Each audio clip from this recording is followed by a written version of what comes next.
हमारी अगली शायरा इस्लामाबाद से ही ताल्लुक़ रखती हैं। महाकाल से मंजर तराश कर तख़य्युल को अशार में समेटता हुआ इनका शेर आपसे बांटती हैं।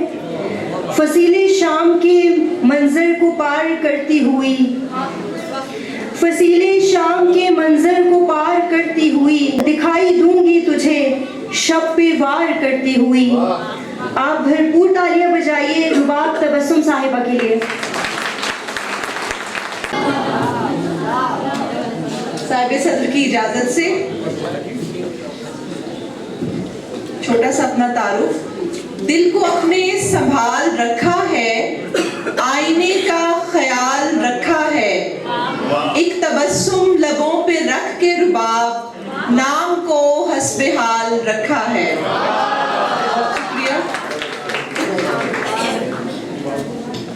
जिंदगी तुझको वफादार नहीं मानती मैं, दोस्त माना मगर यार नहीं मानती मैं।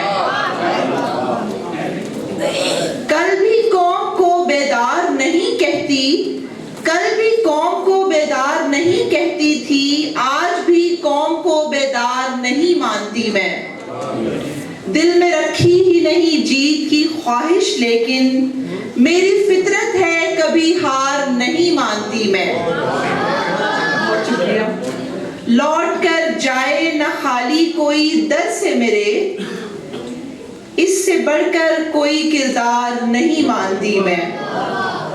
मंजिले इश्क को आसान कहाँ जानती हूँ, इश्क की राह को दुश्वार नहीं मानती मैं। कश्तिए दिल को किनारे न लगाए जो रुबाब, ऐसे दिलदार को पतवार नहीं मानती मैं। बहुत शुक्रिया।